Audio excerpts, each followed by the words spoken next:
Dengar ke suara?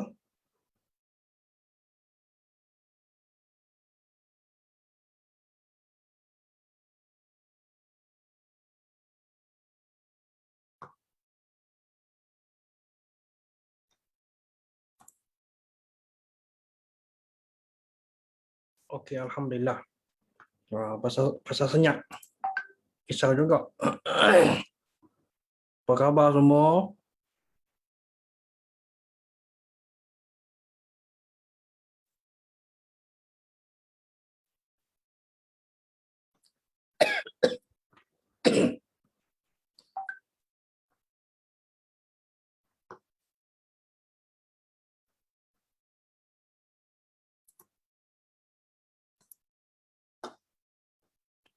Kita dah ada berapa? Ada 6 baru. Cik Rahmat dari mana?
Bismillahirrahmanirrahim. Assalamualaikum warahmatullahi wabarakatuh.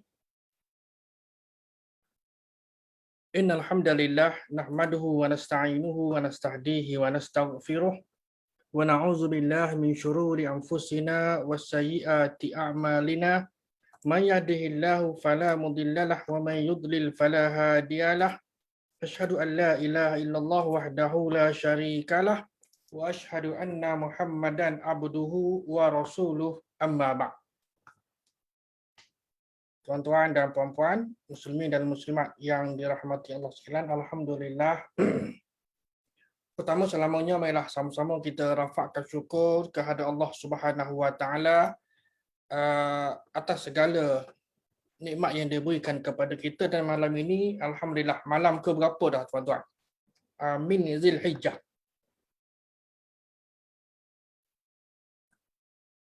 Tak dengar sayup-sayup je. Malam ini malam ke Ahad, Isnin, Selasa. Kan? Hari ini hari Selasa, jadi hari ini 3, malam ini malam keempat Zulhijjah. Kan? Malam keempat Zulhijjah, kita dah masuk dalam 10 hari pertama bulan Zulhijjah. Yang saya kira kalau orang yang mengikuti kuliah-kuliah agama ni, dia tahu 10 yang pertama dalam bulan Zulhijjah ini kita dituntut untuk memperbanyakkan amal ibadah kita, kan, sama ada ibadah yang khusus, solat, kan, dan sebagainya, ataupun ibadah yang umum lah, berzikir dan sepanjang masa dah. Baik, untuk malam ini kita menyambung siri pengajian kisah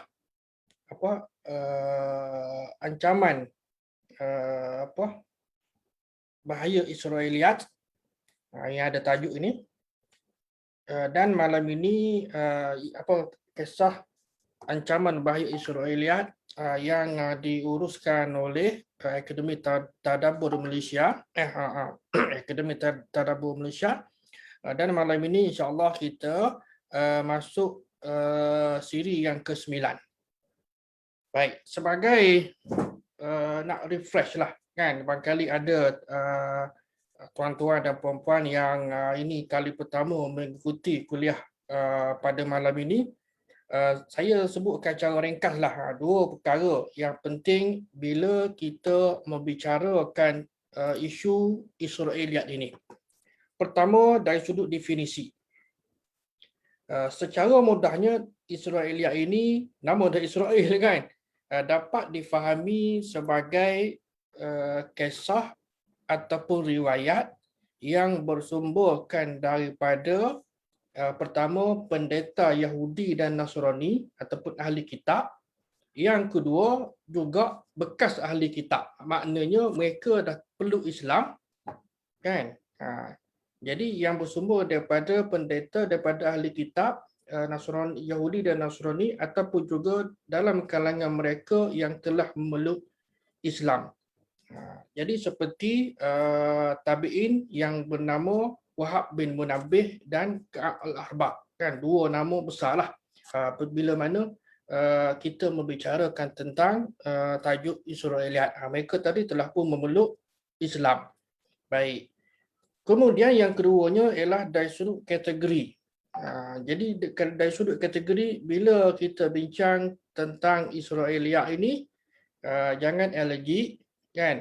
Jangan cepat melatah. Ketahuilah bahawa ada tiga jenis Israeliat. Yang pertama yang makbul, yang boleh diterima, yang sahih, artinya yang selari dengan apa yang disebutkan di dalam Al-Quranul Karim maupun hadis-hadis Nabi sallallahu alaihi wasallam. Yang kedua ialah yang mardud, yang ditolak. Sudah tentulah yang tidak selari ataupun yang bercanggah dengan ayat Al-Quran dan juga hadis-hadis Nabi. Adapun yang ketiga, kategorinya ialah maskut anhu ataupun tawakkuf, yang didiamkan oleh para ulama. Ulama tidak berikan komentar sama ada cerita itu betul atau salah, kan? Jadi maknanya mungkin betul, mungkin benar, mungkin salah. Jadi apa sikap? Apa sikap boleh seseorang itu dalam konteks ulama yang menyusun kitab tafsir ini mengambil pendekatan sedemikian, menyampaikan ataupun memuatkan di dalam kitab tafsir mereka riwayat-riwayat Israeliat ini yang kategori ketiga. Satu pun ada, dua pun ada, kategori pertama pun ada, kategori kedua pun ada, kategori ketiga pun ada, kan? Dan kalau kita sendiri yang nak bercerita kepada orang lain, kepada anak cucu dan sebagainya, kan, syaratnya kita kena cerita bahawa ini adalah kisah Israeliat, kan, kisah Israeliat, dan kena tahulah bahawa yang ini mungkin betul, mungkin tidak betul, dan pastikan bahawa ia tidak melibatkan pertama isu ataupun perkara yang berkait dengan akidah. Akidah tak boleh. Yang kedua ialah dari sudut ibadah. Kan, hukum hakam berkenaan dengan ibadah, cerita bab solatnya, bab puasanya, bab hajinya diambil daripada riwayat Israeliat, minta maaf, kita hul, tak boleh, kan? Kalau cerita dalam konteks targhib wa tarhib, galakan dan ancaman, tengok kepada isu. Tidak semua kita masuk dalam baku kita angkat, makna kita terima tak, kita kena selected, kita kena memilih. Justru nak menyampaikan riwayat unsur Israeliat ini juga kena ada ilmu. Kena ada ilmu, maka yang terbaiknya ialah dengan kita banyak membaca buku-buku yang ditulis oleh beberapa penulis besar dalam bidang dia. Antara nama yang saya telah sebutkan dalam kuliah-kuliah yang terdahulu seperti ada buku, kan, Dr. Muhammad bin Muhammad Abu Syahbah ataupun Syuhbah, kemudian Dr. Muhammad Hussein Az-Zahabi. Ini orang moden lah. Ataupun juga satu lagi Dr. Salah Abdul Fattah Khalidi daripada Syria. Kan? Jadi tiga nama ini saya kira buku-buku mereka telah pun ada edisi terjemahannya. Kalau tidak semua, mungkin sebahagian. Jadi bolehlah Google cari di Shopee ke Lazada ke dan sebagainya untuk mendapatkan buku-buku tulisan mereka bagi menambahkan ilmu, input ataupun ilmu pengetahuan kita tentang Israeliat. Itu intro. Baik, kita bermula. Tajuk malam ini ialah kisah Israeliat. Kan, cerita intro. Kisah Israeliat konflik anak-anak Nabi Adam alaihissalam. Baik. Jadi kalau kita baca Quran tuan-tuan dan kita belek-beleklah kitab hadis Nabi sallallahu alaihi wasallam ini, belek ini sama ada belek melalui kitab yang sebegini, ini kitab tafsir Ibnu Katsir, ataupun juga hari ini orang scroll. Kan belek melalui scroll dengan menggunakan internet lah kan. Baik, kita cari ada ke mana kita boleh tengok kitab-kitab tafsir dalam yang diterjemahkan juga dalam pelbagai bahasa, begitu juga dengan hadis-hadis Nabi sallallahu alaihi wasallam. Kan atas kehendak dan kemahuan kita, kita boleh cari satu-satu sambil duk tengok satu hari satu hadis. Kan satu hari satu ayat. Contohnya usaha kita untuk kita nak memahami nas-nas Al-Quran. Baik, kisah Israeliat konflik anak-anak Nabi Adam alaihissalam. Siapakah anak Nabi Adam yang adakah mereka ini disebutkan dalam Quran? Kan? Bila kita sebut nama Nabi Adam, ya, ada. Sebut Hawa ada ke tidak? Tidak ada tak? Kan? Ada atau tidak dalam hadis? Contoh begitulah. Baik. Sebagai pengenalan, Imam Ibnu Jarir At-Tabari. Ini antara tokoh penting dalam bidang tafsir Al-Quran. Kan beberapa nama besar yang mewakili zaman-zaman tertentu. Antara yang terawal ialah yang menulis kitab tafsir ialah Ibnu Jarir At-Tabari dari Tabari ataupun apa panggil Tabaristan kan. Baik. Meriwayatkan beberapa asar. Asar ini ialah kalau ucapan daripada Nabi sallallahu alaihi wasallam dipanggil hadis. Kan kalau ucapan sahabat dan tabi'in biasanya dipanggil hadis hadis apa? Kalau disandarkan kepada Nabi hadis marfu' dan disandarkan kepada sahabat hadis mauquf dan disandarkan kepada tabi'in hadis maqtu'. Maknanya siapa yang cerita. Baik, jadi biasanya digunakan istilah asar bagi membezakan antara sabda Nabi dengan kata-kata daripada sahabat dan tabi'in. Kalau digunakan hadis mungkin orang awam dia akan keliru.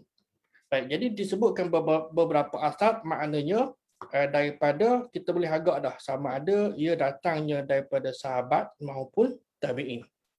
Di dalam menjelaskan atau menguraikan firman Allah Subhanahu wa taala dalam suratul Maidah ayat 27. Mungkin yang ada Quran boleh semaklah kan sebelah mereka dan dengan terjemahannya sekali. Di dalam memberikan penjelasan tentang ayat 27 ada bawah ni a'udzubillahi minasyaitonirrajim. Watlu alaihim naba abnai adam bil haqqi id qarraba qurbana. Kan fatuqabbila min ahadihima wa lam yutaqabbal min al-akhar qala la aqtulannak qala innama yataqabbalullahu minal muttaqin. Baik. Jadi ini Imam Tabari di dalam nak menjelaskan watlu alaihim naba abnai adam bil haqq. Apa makna? Dan bacakanlah kepada mereka, ceritakanlah kepada mereka watlu alaihim, ceritalah kepada mereka kisah ibnai, dua anak lelaki Adama, Nabi Adam bil haqqi, dengan hak, dengan betul lah. Ceritakanlah kepada mereka kisah dua putera Adam iaitu Habil dan Qabil. Di sini bila disebutkan Habil dan Qabil ni dari mana sumbernya tuan-tuan? Kan saya dah ceritakan dulu dalam siri-siri yang terdahulu bila mana kita buat in bracket lah kata tak Habil dan Qabil ni dari mana sumber? Apakah ada ayat Quran yang menjelaskan sedemikian? Kalau ada, okey, tunjukkan kepada saya contoh. Apakah ada hadis yang menyebutkan sedemikian? Kalau ada, bawa mari. Barulah kita boleh menggunakan nama Habil dan Qabil ini. Kan? Contoh begitulah. Tak. Dan okey, rentetan daripada apa yang saya sebutkan tadi, dari sudut penggunaan, apakah penggunaan Habil dan Qabil ini melibatkan perkara ibadah? Kan? Apakah dia melibatkan akidah? Tidak. Dia melibatkan ibadah? Tidak, kan? Kalau dalam bentuk cerita, dia akan boleh jadi nama ini betul atau boleh jadi nama ini tidak betul dan dia tidak mengapa. Kan? Baik. Jadi kita pun maklumlah ada riwayat dia. Dalam tafsir Tabari ni banyak riwayat kan. Berbelah-belah riwayat yang kadang-kala tengok sama tapi dengan jalur periwayatan yang berbeza lah. Cuma kalau kalau belajar tafsir, kita akan ringkaskan daripada misalnya 10 asar tadi itu, 10 riwayat tadi kompres untuk membentuk satu sinopsis cerita. Pasal mungkin ada dia punya apa panggil poin-poin yang tidak sama dalam 10 riwayat tadi. So kita cantumkan, begitulah untuk kita mengambil intipati daripada pentafsiran yang ada di dalam sebahagian kitab tafsir yang berbentuk al-maksud riwayat ini, nak mencantumkan. Maknanya riwayat-riwayat tadi itu saling melengkapi untuk kita menyusun satu kisah berkenaan dengan satu tema yang kita bincang. Misalnya tema pada malam ini ialah konflik antara anak-anak Adam tadi yang diberi nama Habil dan Qabil. Kan? Baik. Yang menceritakan kisah kedua anak Nabi Adam alaihissalam. Kalau yang tadi saya sebutkan pada tuan-tuan, mana sumber dia? Tentang apa dia? Idh qarraba qurbana. Bila mereka ni korban. Kita pun nak korban tak? Mengenai korban yang yang mereka persembahkan, jenis korban yang mereka korbankan apa benda? Kan? Tuan-tuan pun maklum tak? Antara kibas kan, ataupun kambing biri-biri yang sihat, yang gemuk, kan, yang kita duk dengar daripada kecil lagi. Kan? Jadi kisahnya begitu. Kemudian apa lagi? Itu kisah. Jadi kisah sebegitu tu kita boleh tanya di mana? Kan? Dari mana sumber tadi? Kan? Kita dengar cerita-cerita tadi. Tapi dari mana sumber tadi? Jadi malam ini maknanya mungkin tuan-tuan yang dah tahu, alhamdulillah. Kalau yang tak tahu, jadi alhamdulillah. Maknanya tahu. Mesti ada sumber yang betul, yang sahih, yang boleh kita berpegang. Kan? Baik. Percakapan antara Allah dengan si pembunuh. Siapa pembunuh? Siapa mangsa? Ini semua kita dah tahu. Kan? Cuma cerita kisah yang kita dah tahu daripada kecil lagi itu, betulkah dari sumber yang sahih ataupun sebahagiannya ada bercampur aduk dengan kisah Israeliat. Baik, semua benda tu tadi, cerita tadi itu tidak diceritakan pun secara detail, terperinci oleh Al-Quran dan juga hadis Nabi. Kan? Hadis-hadis yang sahih tidak menyebutkan sedemikian, maka yang dapat kita ketahui sumbernya ialah daripada sumber Israeliat yang ada dalam kitab Genesis. Kitab Kejadian. Dalam bahasa Melayu diterjemahkan kitab Kejadian, Al-Khalq bahasa Arabnya kan, Kitabul Khalqi, Perjanjian Lama ataupun di Old Testament lah, Taurat. Kan? Baik. Jadi ini ayat yang telah pun dibacakan tadi, dan ceritakanlah kepada mereka. Kan? Ceritalah kepada mereka kisah dua anak Adam, Habil dan Qabil, menurut yang sebenarnya, bil haqi. Apabila mereka berdua tadi itu mempersembahkan korban, maka fatuqabbila min ahadihima, diterima salah satunya, walam yutaqabbal min al-akhar. Nampak tak tuan-tuan? Kalau masuk kepada uslub tadabbur ni, dia akan cerita kan mengapa Allah tidak sebutkan nama, kan hanya disebutkan diterima salah seorang, dan walam yutaqabbal min al-akhar, dan tidak diterima seorang lagi. Kan mungkin kalau kita akan tercari-cari siapa dia tak? Kan? Qala laqtulannak. Aku akan bunuh kamu. Qala innama yataqabbalullahu minal muttaqin, maka Allah jawab yang dia terima korban itu hanyalah daripada orang yang bertakwa. Sesungguhnya Allah Subhanahu Wa Taala hanya menerima korban dari orang yang bertakwa. Itu letak pada mereka berdua. Kita letak kita sendiri pun kita nak korban, kan? Dalam seminggu lagi ni, kan? Kita buat atas dasar apa? Baik.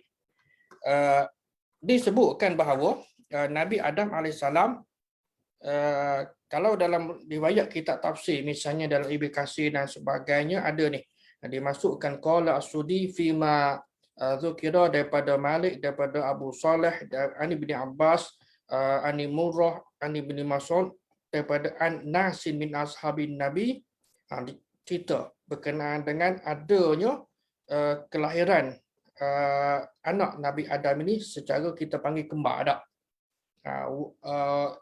Kembar mahu jariah.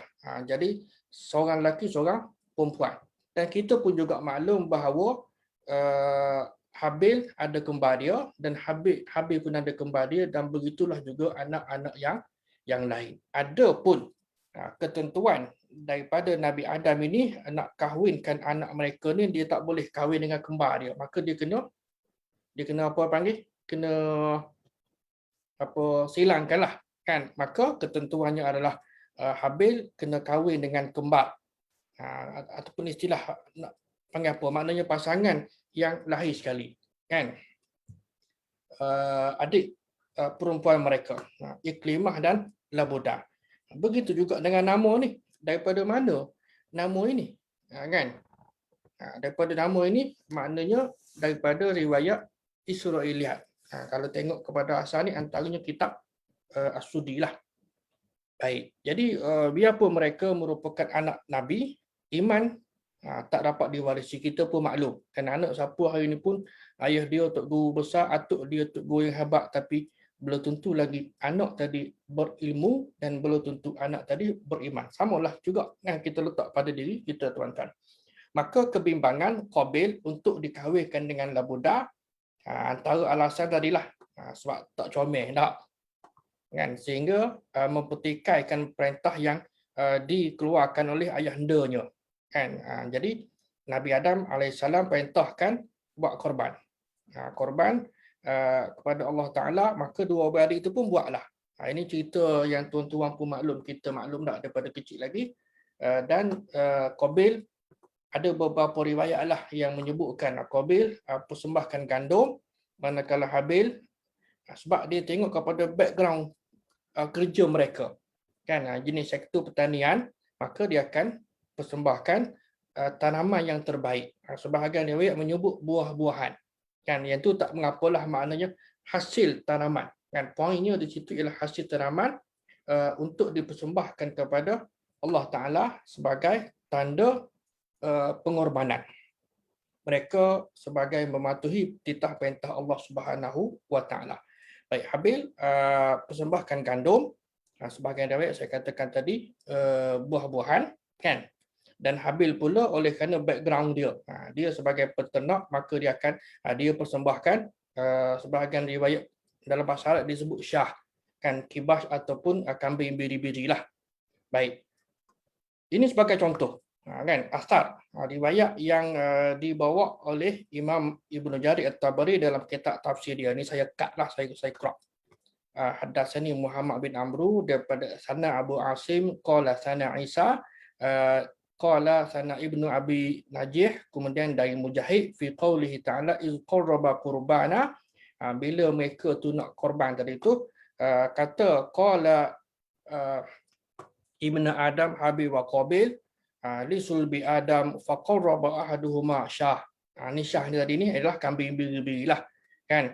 Wa qarrabal akhar baqlan. Baqlan ni sayur-sayuran, kan. Mungkin ada sebahagian memberi maksudnya adalah gandum. Faqabila min sahibi syah faqatalahu sahibuh. Ini secara ringkas. Maka diterima daripada tuan syah, maknanya diterima daripada orang yang mengorbankan ataupun mempersembahkan haiwan korban syah ni, kambing biri-biri tadi.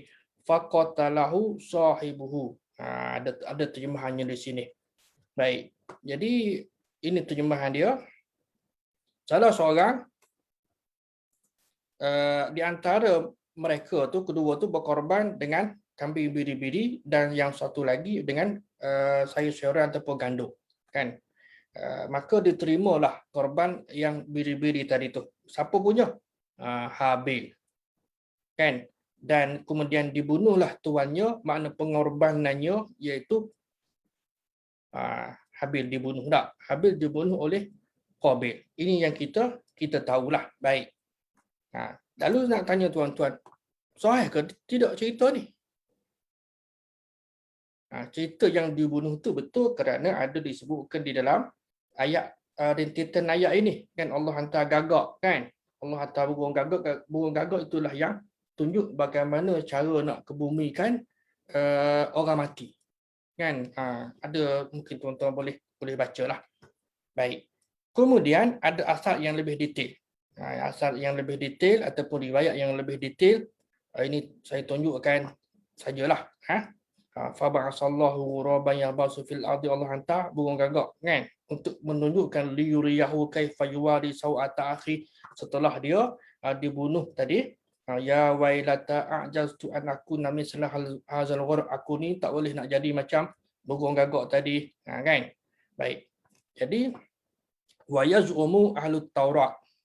Di sini poinnya, kan. Wa yaz'umu ahlut Taurat anna Qabil hina qatala akhahu Habil, bahawa Qabil itu ketika ataupun tak kala, kalau bahasa purba sikit, ketika mana dia membunuh saudaranya Habil, qala lahu jalla sa'nuhu ya Qabil aina akhuka Habil, kan.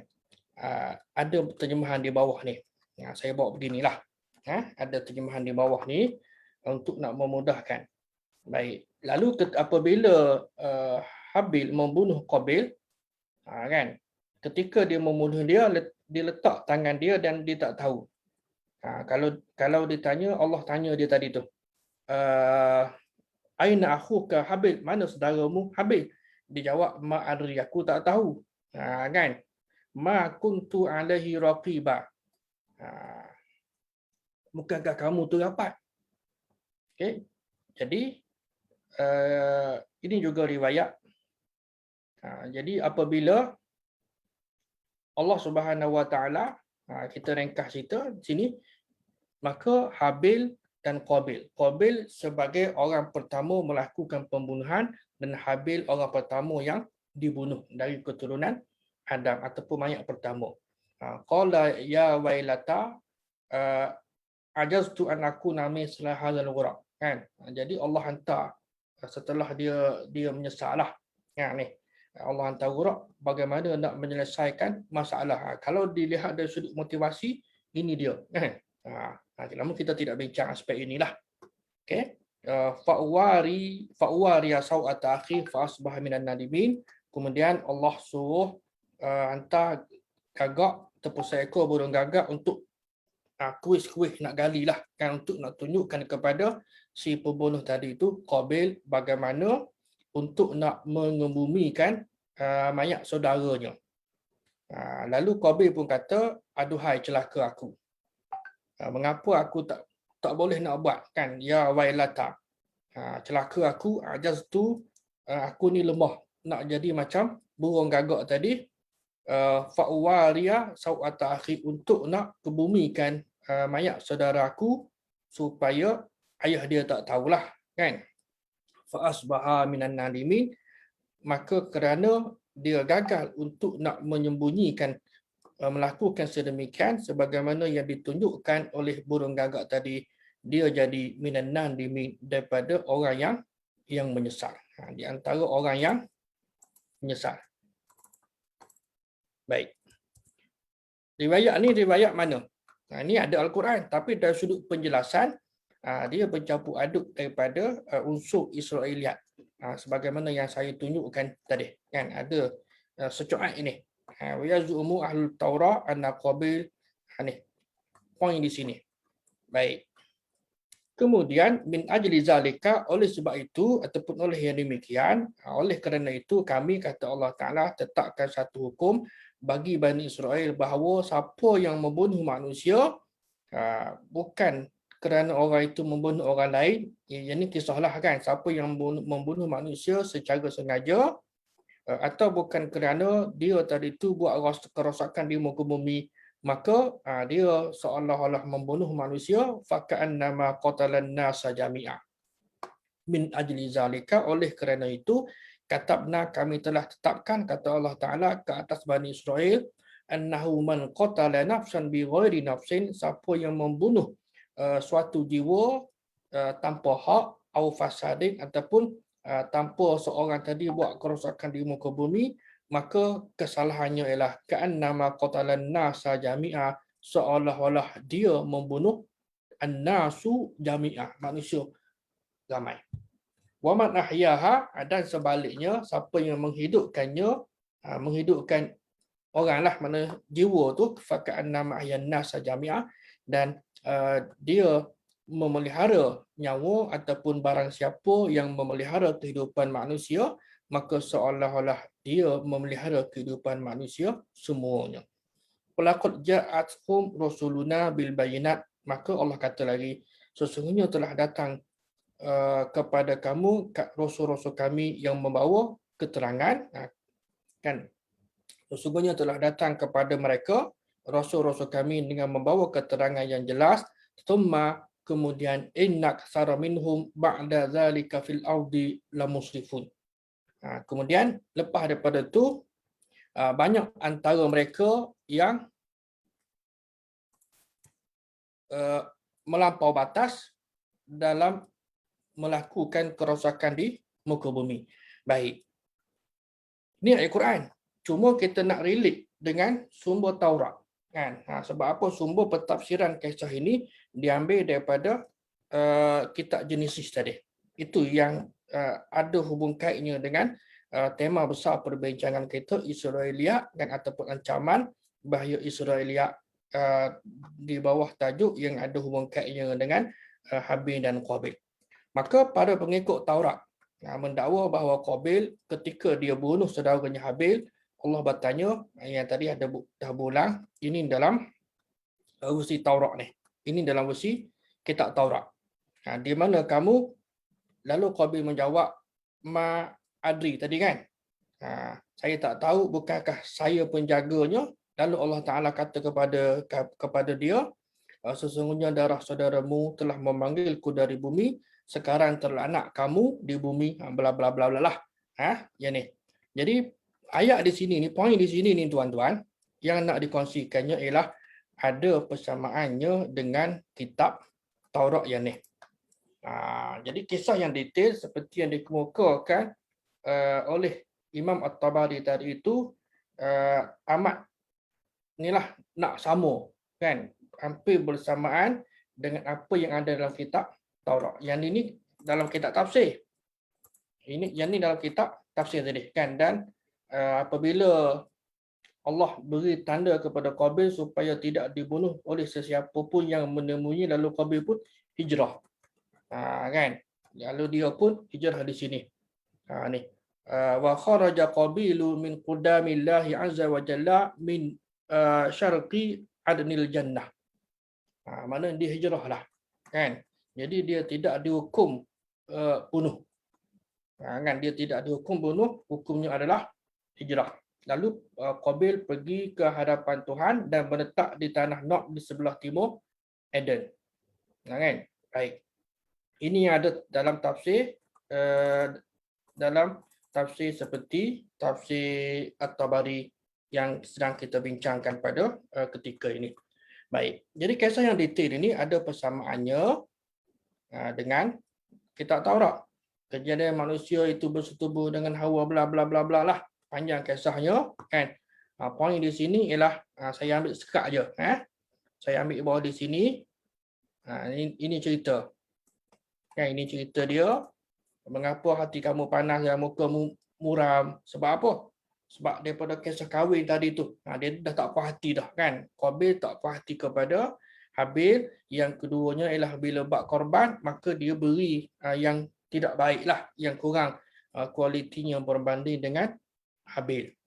Kan? Kalau Allah terima yang Habil, Allah tak terima korban dia. Dia rasa marahlah. Kan? Kalau bahasa kita pun begitulah kita boleh faham. Maka dalam Taurat disebutkan kain. Kan? Bukan kain kita pakai ni. Kan? Dalam versi bahasa Arab disebut kain. Kaf alif ya nun. Kan? Kata kain ataupun Qabil kepada Habil, jom kita pergi ke padang. Bila mereka di padang, tiba-tiba kain iaitu Habil tadi pukul adiknya si Habil tadi dan matilah kan. Dan firman Tuhan kepada Kain, ada persamaan kan, di mana Habil adikmu itu, maka jawab Kain ataupun jawab Qabil, aku tak tahu, apakah aku penjaga adikku kan. Jadi ada persamaan di sini ni kan. Jadi hukumannya apa dia? Hukuman dia lebih besar daripada ketangguh, maknanya Tuhan menghalau dia daripada tanah itu kan. Jadi ada persamaan dengan riwayat yang ada dalam kitab Israel. Lihat. Baik. Nak tanya tuan-tuan. Masuk dalam kategori mana ni? Adakah yang pertama makbul kisah ini?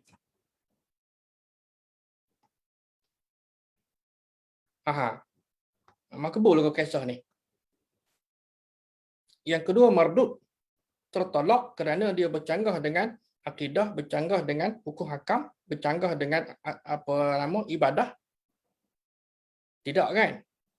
Yang pertama pun tidak, maka dia akan pergi kepada yang ketiga, iaitu yang didiamkan oleh ulama lah, maskut anhu kan. Namun kalau kita nak bercerita boleh kan, ulama dah pun berikan kata putus ataupun kesimpulan, boleh dengan syarat kita cerita bahawa tuan-tuan, kisah ini adalah kisah dari sumber Israeliat. Orang pun tanya balik, Israeliat tu apa? Israel sana tu. Tak. Sumber daripada pendeta Yahudi dan Nasrani kan, yang bersumberkan daripada kitab mereka, sama ada Taurat maupun Injil. Jadi kisah ni nak kata betul ataupun tak betul, wallahu a'lam. Maka apakah boleh kita cerita? Boleh dengan syarat tadilah kita bercerita bahawa kisah ini ialah gini. Kan? Kalau tak nak cerita, maka orang awam yang tidak ketahuan boleh menimbulkan fitnah. Dia percaya 100%. Kan, sedangkan apabila dibuat kajian oleh sarjana hari inilah, kita kata tak mungkin dalam 50 tahun terakhir ini, mendapati bahawa kisah sebegini dan juga kisah-kisah yang seumpamanya adalah kisah Israel lihat dalam kategori yang ketiga. Okey, clear. Kan? Baik. Itu caranya. Ini dalam kitab saya juga cari, tak jumpa yang Arabic pun, sebab dulu komputer dulu ada. Ini kisah Habil dan Kain. Kan? Qabil pertama dalam kitab Genesis. Yang panggil nombor 4, dia ada siri-siri lah macam kita lah. Nak kalau Al-Maidah ni nombor 5. Kan? Baik, setelah beberapa waktu lamanya, maka Kain mempersembahkan sebahagian daripada hasil tanah. Sebab apa? Sebab dia bidang pertanian. Kan, kepada Tuhan sebagai korban persembahan, dan Habil juga buat persembahan, mana korban daripada anak sulung kambing dombanya. Ini saya ambil dah. Kambing biri-birinya, yakni lemak-lemak. Kan, maknanya ialah syah ataupun kambing lah, biri-biri yang sihat lah kan. Maka Tuhan mengindahkan, maknanya menerima korban Habil kan. Baik. 4.5 dalam Alkitab ni, di Old Testament, kitab Kejadian. Baik, kitab Genesis. Tapi Kain ataupun Habil dan korban persembahnya tidak diindahkan, makna tidak diterima. Jadi Qabil rasa panas dan mukanya muram. Dan ada persamaan dengan ayat yang kita baca dalam surah Al-Maidah tadi. Ada persamaan kan. Baik, yang kedua ialah cerita tentang pembunuhan. pun ada juga persamaan.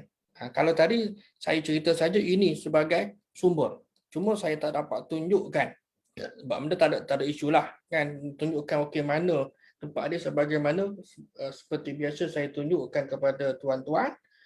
Kalau dalam kitab tafsir inilah dia.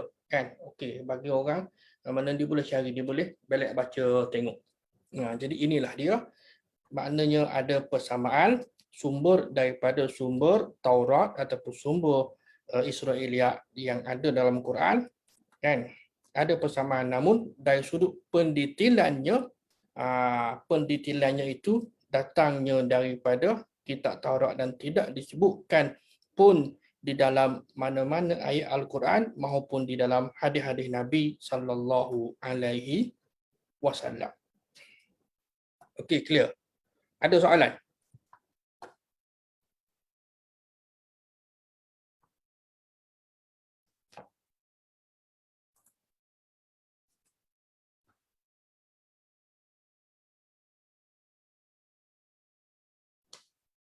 Tak ada.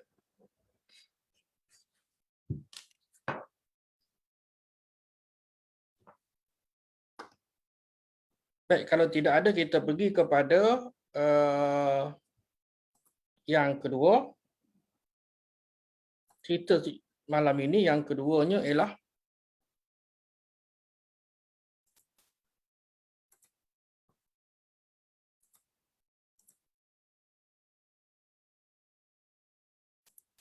okey, sekarang nampak yang mana dekat skrin?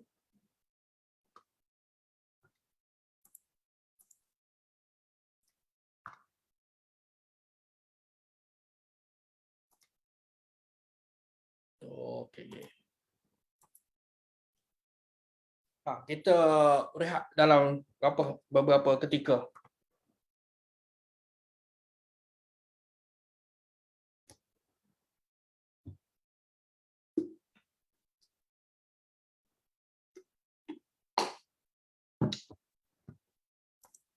Baik, cerita yang kedua pada malam ini ialah cerita, kalau tadi dalam surah Al-Maidah ayat 27 dan seterusnya dia ada kelompok-kelompok ayat kan. Surah Maidah ni cerita namanya adalah hidangan. Baik, dan juga bersambung dalam ayat yang sama, dalam surah yang sama, namun ayatnya ke depan sikit. Baik.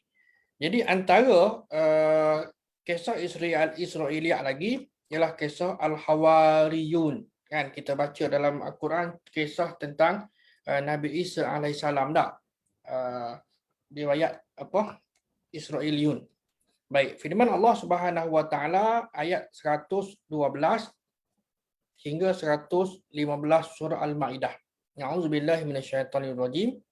إذ قال الحواريون يا عيسى ابن مريم هل يستطيع ربك أن ينزل علينا مائدة من السماء قال اتقوا الله إن كنتم مؤمنين قالوا نريد أن نأكل منها ونطمئن قلوبنا ونعلم أن قد صدقتنا ونكون عليها من الشاهدين قال عيسى ابن مريم اللهم ربنا أنزل علينا مائدة من السماء تكون لنا عيدا لأولنا وآخرنا وآية منك وارزقنا وأنت خير الرازقين قال الله إني منزلها عليكم فمن يكفر بعد منكم فإني أعذبه عذابا لا أعذبه عذاب أحدا من العالمين. Baik. Apabila golongan Hawariyun, pertama siapa Hawariyun ini? Kan? Golongan pengikut Nabi Isa ada.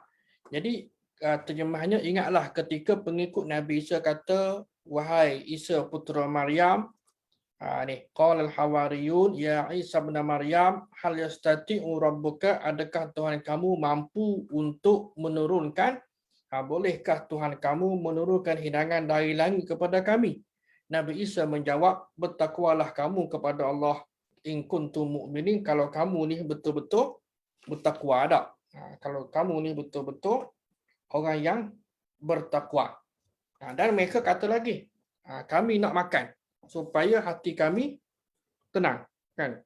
Nuridu an na'kula minha, kami nak makan daripada hidangan yang kami minta kamu turunkan daripada langit itu, wa tatma'inna qulubuna, dan dapat memberikan ketenteraman kepada hati kami. Kemudian wa ta'lamu an qad sadaqtana wa nakuna 'alaiha minasyahidin, dan supaya kami yakin yang kamu berkata benar kepada kami dan menjadi orang yang menyaksikan. Dan Nabi Isa pun berdoa lah kan, Rabbana anzil alaina, wahai Tuhan kami, turunkanlah kepada kami ma'idatan minas sama', hidangan daripada langit. Hidangan daripada langit supaya menjadi idal. Id ini makna apa makna Id? Dari sudut makna ada perbezaan pandangan dalam kalangan ulama dalam memberikan definisi tentang perkataan Id. Ada yang kata Id itu raya. Ada yang kata raya yang berulang-ulang. Kan? Ada yang kata raya makan-makan. Bahasa mudah begitu kan. Jadi yang mana betul? Kan?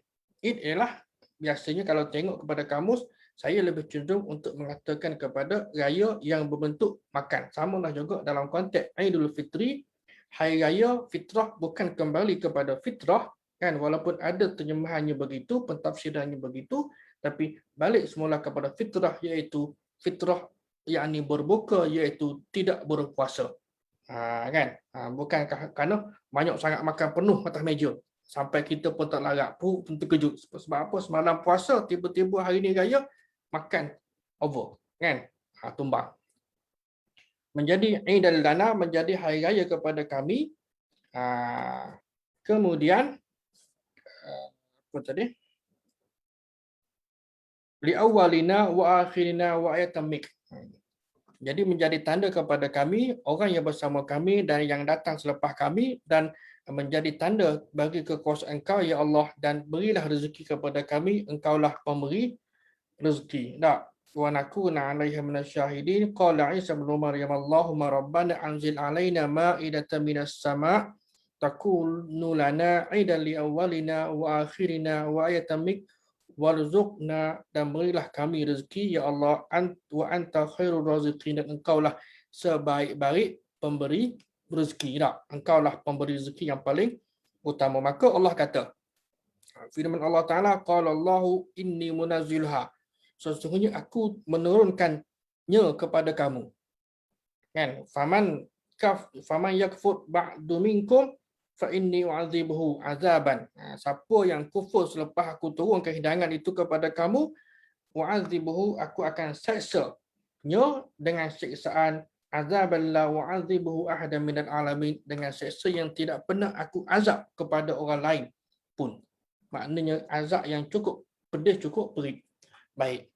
Isu pertama, Maidah itu pertama turun ke tidak? Maidah tu hidangan. Tuan-tuan jangan tanya pula. Hidangan tu apa benda? Ustaz. Kan kalau kita dalam konteks kita ni, nasi apa, nasi kabu ke, nasi dagang ke, nasi lauk, nasi lemak ke, contohlah apa menu dia? Lauk apa? Ayam ke, ikan ke, kambing ke, ataupun kalau ayam tu ayam gulai ke, ayam masak lomak ke, kan? Kok-koklah nak bertanya tak? Kreatifnya kepala kita ni, kita nak bertanya. Kan? Itu. Ada unsur pro and con. Jadi pertama ialah ulama berbeza pandangan tentang Maidah tu, dia diturunkan ke tidak. Berdasarkan kepada inni munazziluha. Inni munazziluha, qala Allahu inni munazziluha alaikum. Inni munazziluha alaikum, aku yang menurunkannya kepada kamu. Maka majoriti ulama, sama ada ulama salaf maupun ulama khalaf, kata ia memang diturunkan berdasarkan kepada zahir ayat yang saya tunjukkan sebentar tadi. Kan? Inni munazziluha alaikum, sesungguhnya aku telah menurunkannya kepada kamu. Dan sesungguhnya Allah Ta'ala bila dia berjanji, pasti Allah akan laksanakan apa yang dia janjikan. Baik. Hasan Al-Basri dan juga Mujahid berpendapat bahawa ia tidak diturunkan. Ini pendapatnya ni. Kan? Tidak diturunkan kerana apabila Allah Ta'ala mengungguk dengan azab yang amat dahsyat, mereka kata, Mujahid kata, Maidah tu tak diturunkan kerana ada ugutan dengan azab yang paling dahsyat kalau mereka tadi kufur setelah turunnya Maidah. Kan? Kalau diturunkan Maidah, mereka akan kufur. Maka Allah tidak turunkan. Ini pendapat daripada Hasan dan Mujahid. Mereka takut sebahagian mereka, maknanya golongan Hawariyun masa tu akan kufur, lalu mereka minta ampun dan berkata, kami tak nak pun. Kan? Maka kami tak nak pun hidangan daripada langit itu, mana cancel lah, bahasa kita tak cancel, maka ia tidak diturunkan. Kan? Jadi ini pandangan lah. Tapi kalau pandangan majoriti berdasarkan kepada zahir ayat ataupun lah kan. Nak terima yang pertama ke ataupun yang kedua lah. Baik. Kemudian banyak kisah yang menceritakan tentang Maidah ini. Kalau refer kepada kitab tafsir yang besar lah, sama ada apa At-Tabari ke ataupun tafsir Ibnu Katsir ke, tafsir siapa tadi? Al-Qurtubi dan sebagainya yang sewaktu dengannya lah kan, tafsir Al-Khazin, dan boleh kata sebahagian besar lah kitab tafsir ini memang banyak cerita Israeliat. Tapi tadilah jangan alergi kan, jangan terima semua, jangan tolak semua, jangan tawakuf, jangan pul semua, kena mencermati. Mungkin ada yang selari dengan Al-Quran, kita terima, yang tak selari kita tolak, dan yang full macam mana, yang tidak ada unsur-unsur yang bercanggah dengan akidah kan, syariat dan buku hakam dan sebagainya, fakta sejarah, maka kita boleh riwayat dengan syarat yang telah pun disebutkan pada tiap-tiap kuliah dan juga pada awal tadi. Baik.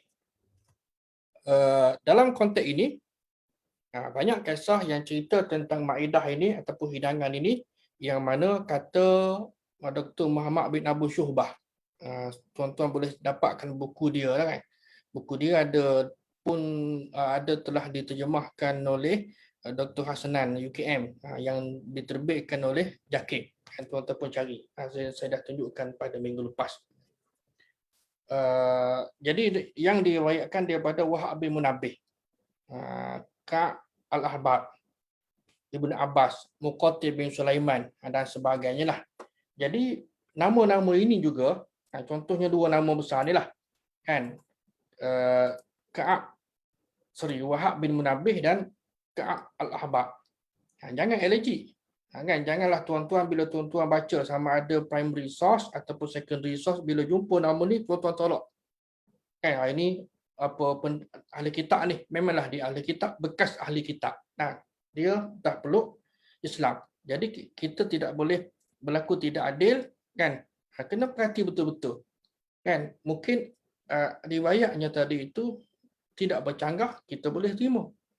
Jangan kita secara pukar, okey, bila sebut nama Wahab bin Munabbih, bila kita baca ada riwayat daripada Ka'ab Al-Ahbar, kita pun terus tolak. Begitu juga dengan Ibn Abbas. Kan, Ibn Abbas ni kita maklum, budak yang didoakan oleh Nabi SAW, mempunyai tahap kefakihan ilmu yang mantap, yang tinggi. Kan? Tapi dia juga ada terpengaruh dengan riwayat daripada daripada ahli kitab. Baik. Malah mereka meriwayatkan kisah ini dalam satu hadis yang diriwayat daripada Ammar bin Yasir daripada Nabi SAW, bahawa Nabi ada menyebut bahawa Maidah itu diturunkan dalam bentuk roti dan daging. Kalau ditanyalah apa benda menu dia tak? Nasi arak kah? Kan, mandi ke, kapsah ke, apa lagi?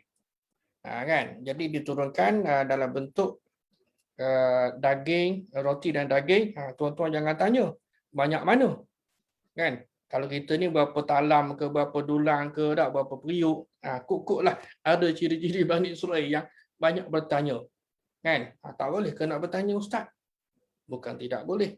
Berpadalah, yang penting ada ayat yang lebih penting kita mengambil istifadah, kita mengambil ibrah daripada dia, daripada kita bertanya benda-benda ataupun perkara yang bukan-bukan, sebab dia tidak dapat meningkatkan iman kita pun.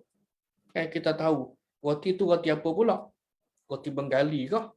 Roti macam apa slide gardenia tu kah? Kan? Banyak songai dia ni tak. Kan? Ataupun roti ish macam orang Arab. Saya mengaji di Mesir, kan? Bila sampai di Mesir tengok roti ish. Ish ni ain dia shin tu adalah Ainsyun. Ainsyun ni daripada Asya yang Ainsyu. Aish ialah kehidupan. Maknanya roti ni dianggap sebagai nadi ataupun sumber kehidupan kepada orang Arab. Itu sebab dipanggil Aish. Aish lah kalau bahasa standardnya Aish. Sebutan Ami, sebutan lokal ataupun dialek biasa ni Ish. Dia ada dua. Roti yang color cerah, yang color gelap. Kalau roti yang color cerah ni ada dijual di macam apa kita panggil ni kedai roti lah. Kalau yang color gelap ni ada jual di merata tempat. Saya ni memang tak boleh makan. Kan, saya tak makan. Sampai saya balik pun saya tak makan roti yang color gelap tadi tu. Saya makan roti color cerah. Tak lalu, tak tahulah. Tengok dengan keadaan suasana kalau tuan-tuan pergi ke Mesir, kan, Masya Allah. Dengan suasana tadilah mungkin seronok tak seronok lah. Pro and con. Dengan suasana yang berdebunya dan sebagainya. Saya tak makan. Saya makan ataupun saya beli yang dalam plastik. Bukan soal kita orang kaya, orang miskin. Tak tahulah. Wallahualam. Dan saya lah personal, kita respect lah kepada orang lain. Orang lain boleh makan, Alhamdulillah. Saya sebahagian daripada makanan di Mesir tu memang tak boleh. Cuba juga. Satu lagi lah susu masam, tahinah dan apa benda lah yang suatu dengan yang sampai balik sampai hari ni pun dah 40 tahun, dah 30 tahun pun memang tak boleh makan. Baik, jadi Maidah tadi diturunkan dalam bentuk roti dan daging. Mereka diperintahkan supaya tidak melakukan khianat dan tidak simpan untuk hari esok. Ini riwayat daripada hadis ini. Baik, betul ke tidak? Betul ke tak hadis ni? Kan? Maka dalam riwayat lain ada penambahan. Tak boleh simpan, mereka tidak boleh menyembunyikan, lalu mereka berlaku khianat, mereka simpan dan akan mengeluarkannya pada keesokan harinya, mereka berubah jadi kera dan babi. Riwayat ni betul ke tidak? Ada riwayat ni. Kan? Ada riwayat. Baik. Dr. Muhammad Abu Syuhbah dia sebutkan bahawa kisah riwayat ni yang dijadikan marfu'. Marfu' maknanya hadis ini disandarkan kepada Nabi. Kan? Sebenarnya adalah satu kesilapan. Kalau bila disandarkan kepada Nabi, cukup sifat keadaan perawi, the chain of reporters tadi, maka hadis tadi boleh diangkat menjadi hadis yang sahih. Kan? Hadis yang sahih. Sedangkan bila disemak-semak, dia bukan marfu', bukannya datang daripada sabda Nabi SAW. Dia jadi asal, tidak jadi hadis. Kan? Baik, satu kesilapan dan hanya sangkaan daripada salah seorang perawi berdasarkan apa yang beliau tarjihkan. Baik, Ibnu Jarir At-Tabari ada meriwayatkan kisah ini secara marfu' dan juga mauquf. Marfu' yang disandarkan kepada Nabi, manakala mauquf yang disandarkan kepada sahabat. Jadi seolah sahabat yang mengeluarkan kata-kata begini dalam kitab tafsir dia dan menjadikannya mauquf itu adalah lebih sahih. Mungkin inilah mauquf ini maknanya yang datang daripada sahabat itulah yang lebih menepati riwayat. Baik. Manakala Imam Tirmizi pula kata menjadikannya marfu' adalah tidak ada bukti. Tidak ada bukti bila dibuat saya makan kepada hadis ini, kan? Makna bahasa mudah kitanya tak betul lah. Kan? Kata Imam Tirmizi, setelah beliau meriwayatkan riwayat secara marfu' setelah beliau meriwayatkan riwayat secara marfu', yakni yang bersandarkan kepada Nabi SAW dalam satu hadis yang diriwayatkan oleh Abu Asim dan juga ramai perawi lain daripada Sa'id bin Abu Urubah, dari Qatadah, daripada Khalas, daripada Ammar bin Yasir secara mauquf.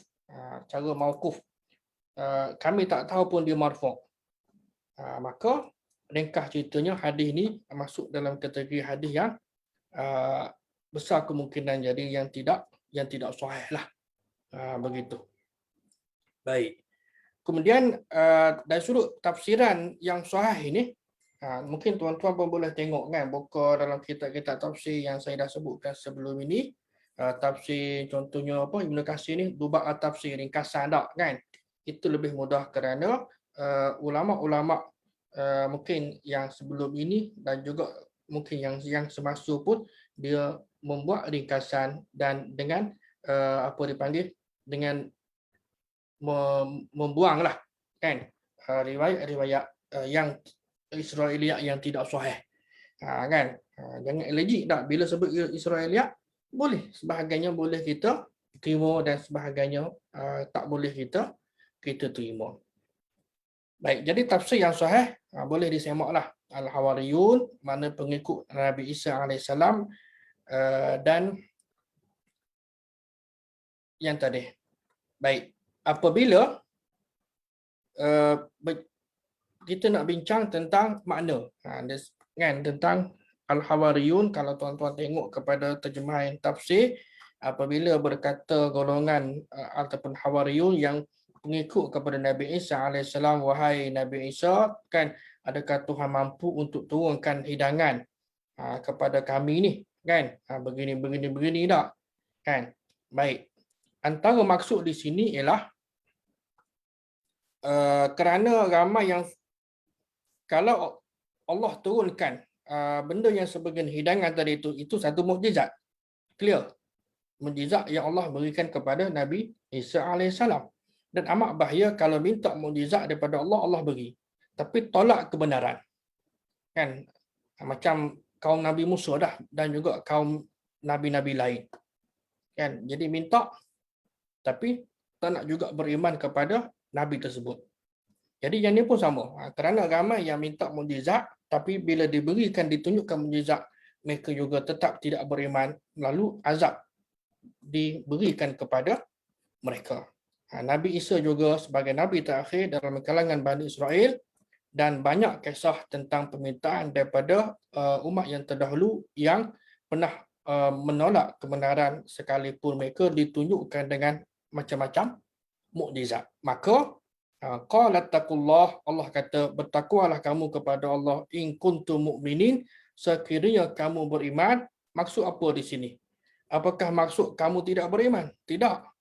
Kan, meragui keimanan mereka akan tetap hanyalah merupakan gaya bahasa yang biasa digunakan supaya manusia bertakwa, sebagaimana yang dapat kita lihat dalam surah Al-Anfal, wa'ati'ullaha wa rasulah, wa'ati'ullaha wa rasulah in kuntum mu'minin, ta'alah kamu kepada Allah dan juga kepada Rasul, in kuntum mu'minin, sekiranya kamu bertakwa.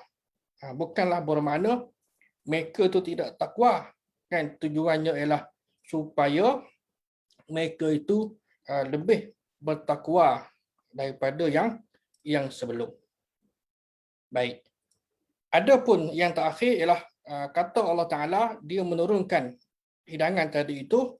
Adapun ayat 115 ini surah Al-Maidah dapat kita faham sebagai ancaman dan ugutan kepada mereka.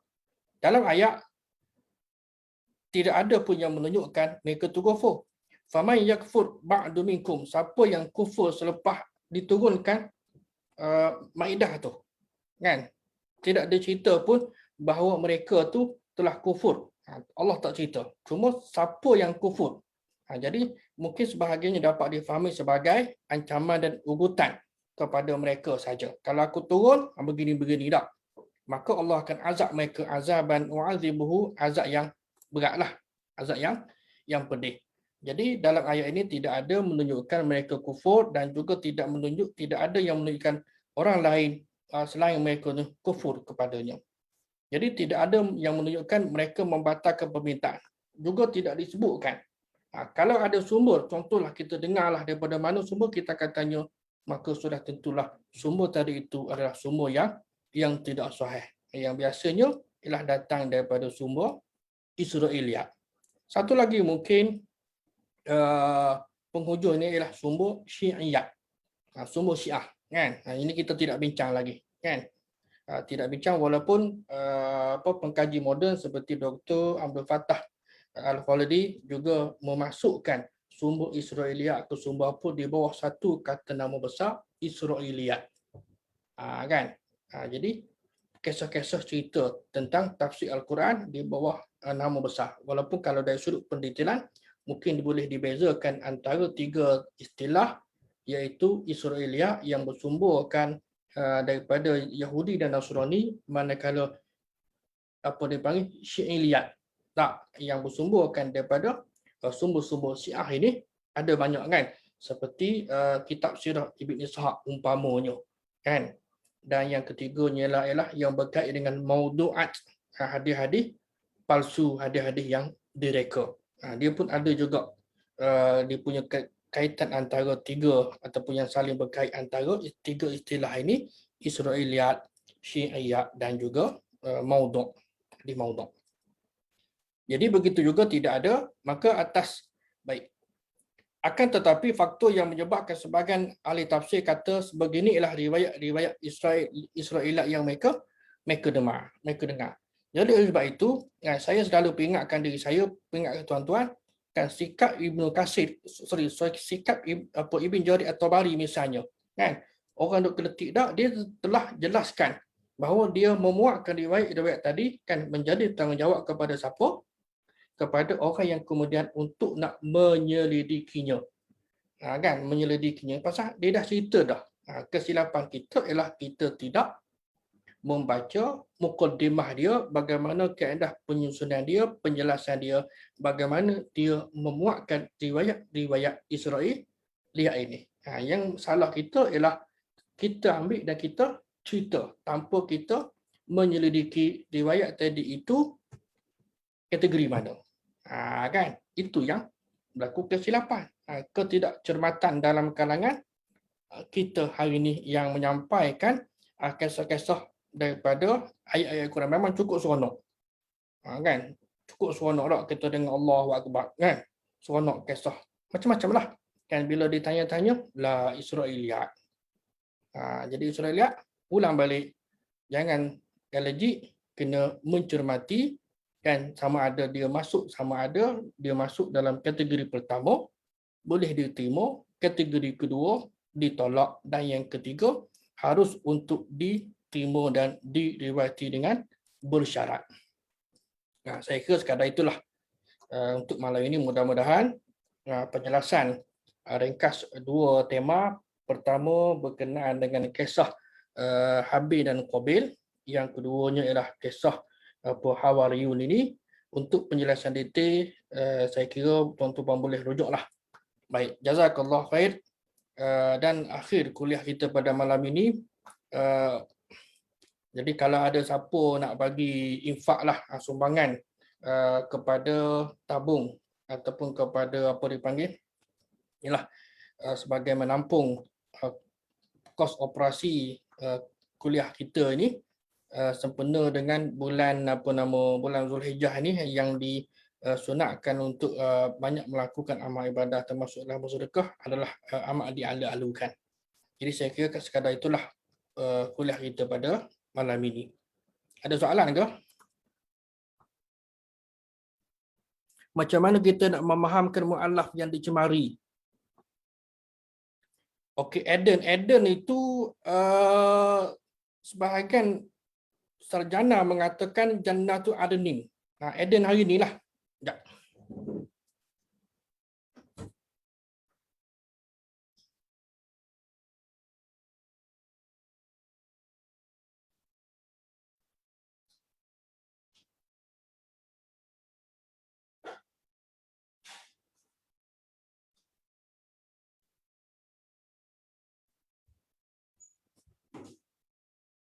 Cari saja kejap.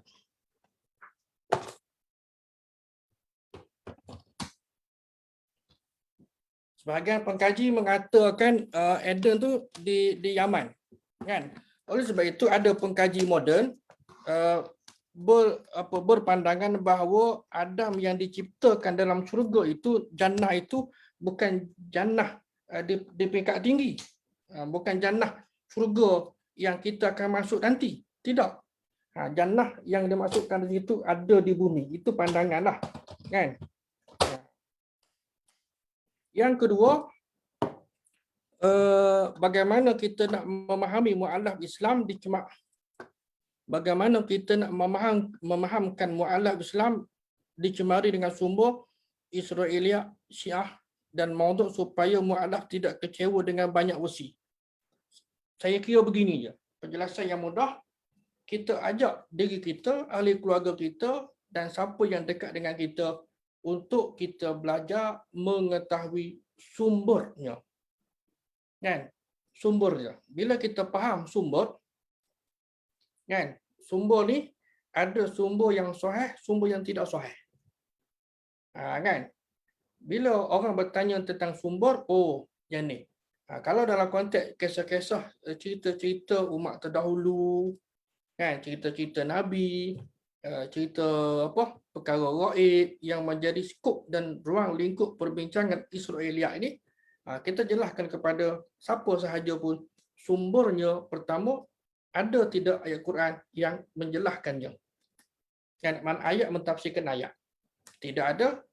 Okey, kita ada tanya balik, ada tak hadis? Kalau tidak ada, maka kita lebih mencermati, kita hold cerita tadi, kan, daripada kita share dan kita sebarkan kepada orang lain. Dan kita cukup setakat tu je. Contoh yang tadilah, bab hidangan, kan? Tuan-tuan tanya, okey, hidangan roti. Kalau disebutkan di dalam kisah Israeliat, hidangan roti dan daging, kan? Cukup setakat tu saja. Jangan tanya daging apa, daging salai ke, daging panggang ke, tak. Jadi bila mereka difahamkan, kerana kita kena beriman, kan, sebagaimana yang diturunkan, dan juga dari sudut penjelasan pun mesti datang daripada sumber yang autentik, sumber yang sahih. Sebab dia tidak pergi soal nak meningkatkan iman ataupun tidak. Cukuplah kita percaya setakat mana berdasarkan kepada sumber yang sahih. Yang penting tadi saya sebutkan berulang kali, ibrah ataupun istifadah, kan, faedah yang kita ambil daripada sesuatu ayat yang kita baca ataupun kita bincang. Itu je. Dia panggil orang kita ni pelik, jadi seronoklah, kan? Jadi seronok. Kan, jadi seronok sebab apa? Nak tahu detail satu persatu. Kan, ada sebab macam juga beginilah tuan-tuan. Orang bertanya, Ustaz, mengapa solat maghrib 3 rakaat? Mengapa solat isyak, zuhur dan asar 4 rakaat? Mengapa subuh 2? Mengapa zuhur dan asar kena baca perlahan? Mengapa maghrib, isyak, subuh kena baca kuat? Kan? Level kita, pemahaman kita, tuan-tuan, kalau apabila disebut ta'abudi, kerana sebegitulah ia diperintahkan, mungkin tak semua orang boleh faham. Kan? Maknanya ibadah mesti ikut skema. Kan? 3 rakaat dan Nabi kata 3. Cukup. Akal, okey, hold. Kan? Guna tempat yang sewajarnya. Situ je. Kan? Jadi yang penting ialah kita beri tahu kepada masyarakat siapa saja supaya dapat memahami dan mengambil sesuatu itu dari sumber yang betul. Dan dari sumber yang betul, sekalipun kitab tafsir yang dikarang oleh ulama-ulama besar. Ini yang tadilah Ibnu Katsirnya, Ibnu Jarir At-Tabarinya dan sebagainya. Dan kita pun belum bincang, insya-Allah ada kesempatan dalam minggu depan laku ataupun siri yang berikutnya, saya nak bincangkan juga isu-isu Israeliat yang ada di dalam kitab-kitab tafsir di Nusantara kita ni, kan?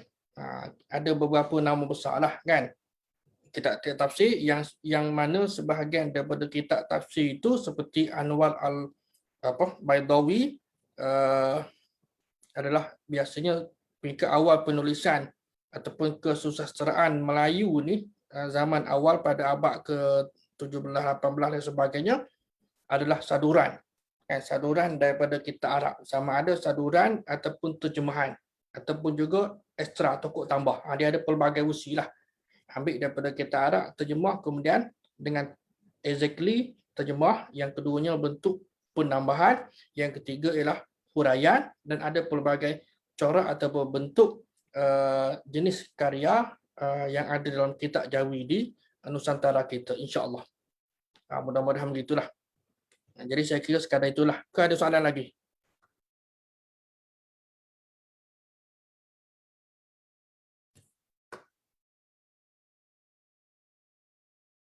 InsyaAllah kalau mu'alah ni kita bagi the right version, insyaAllah dia boleh faham. Macam bab solat lah. Bab solat, kita ajar dia. Okay, begini ni. Kan? Bantu dia. Jangan marah pula. Jangan marah kalau masih lagi dia buat perkara-perkara daripada budaya dan agama asal, selagi tidak bercanggah dengan hukum syarak, okey, tak apalah.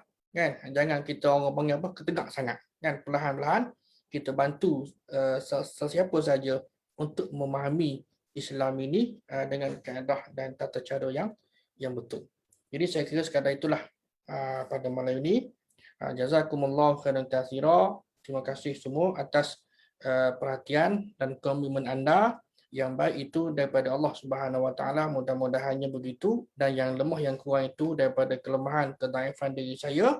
Saya mohon ampun dan maaf, dan semoga Allah Subhanahu Wa Taala merahmati, memberkati majlis ilmu kita pada malam ini. Aku liqauli hadza, astaghfirullahal azim li wa lakum. Wassalamualaikum warahmatullahi wabarakatuh, dan kita tangguhkan dengan kafaratul majlis dan suratul Asr.